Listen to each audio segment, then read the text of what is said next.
Comment down below and see at the end of the video if you were correct.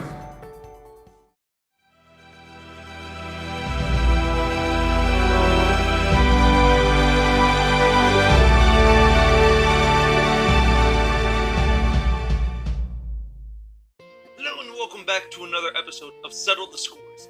I am your host, Ish, and if you wonder what we do here, we talk about film scores. Now today, we're going to be talking about Incredibles 2, written by Michael Giacchino. We take apart films by category, which are showing now. it wasn't a bad film, even though it was an animated film. It is harder to write for it because there's lack of emotion, so you have to tell it through the music. This film score contains a lot of big band, jazz, and classical music. Right from the get-go, you could hear the iconic melody from The Incredibles 1, even though it's not original because it already came out in the first Incredibles. It is still unique for The Incredibles. This film doesn't sound like it's a superhero movie, it sounds more like a spy thriller. It is not bad, it actually fits in with the film a lot. In this film, you're gonna see that there's more dialogue than music because Pixar wanted to give you more dialogue. Because a lot of films contain a lot of music and it takes away from the wonder of the music. And this film actually gave you more dialogue, which actually gives more emotion to when the music comes in. Every time you hear an orchestral piece in this film, it's actually a good break from all the jazz you've been hearing. This film also has a romanticism because of the jazz. In originality, I give it a score of... Now the reason I give it that score is because in The Incredibles, the music is unique to The Incredibles, and that's why I gave it the score. Film to score ratio, I give it the score of... Now the reason I give it that score is because it actually matched the film so well. I mean, it really drove the film forward, and it wasn't too overbearing. I gotta explain something here in technicality. Technicality is not just the movement of the film to where it's hard. How hard is it for you to play it? You're gonna need a little bit more practice to play the film score, or if you could just pick it up and play it like nothing. With that in mind, I gave it the score of...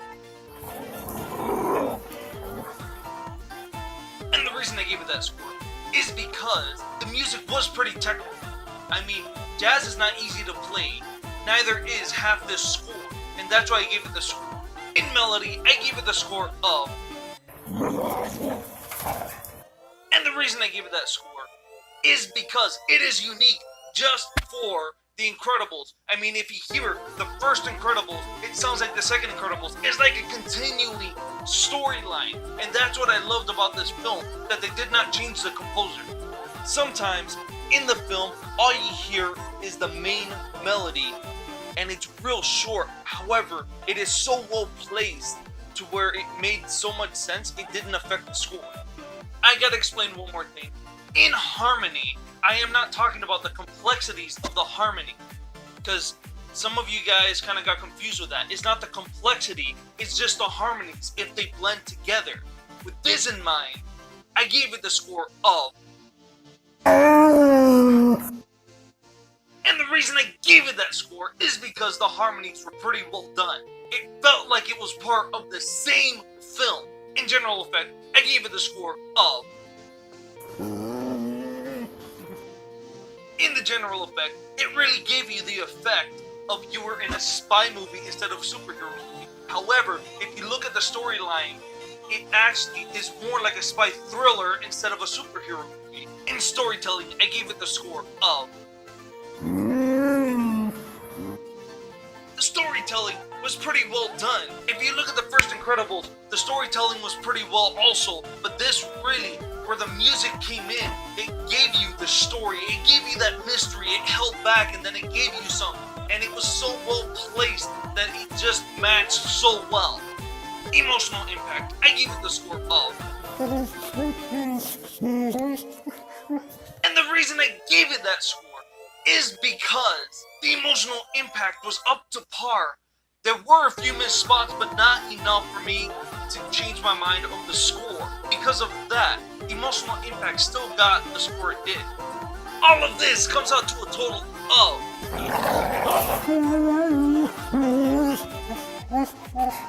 which is still pretty high. Even though it's an animated film, the music has to be up to par because it has to tell the story as much as the animation and the voice actors. In my opinion, writing for an animated film is harder than to write for a live action film, because in live action film you have a lot more expressions, you have a lot more storytelling in just the visual, but because it doesn't have as much detail as the live action, it actually has to be up to par a little bit more, especially in the music. Thank you guys for stopping by. Please give it a thumbs up, subscribe, and hit that notifications button, and leave a comment. And the answer to the question is...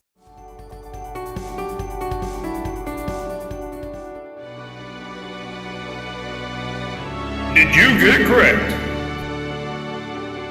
Until next time, see ya.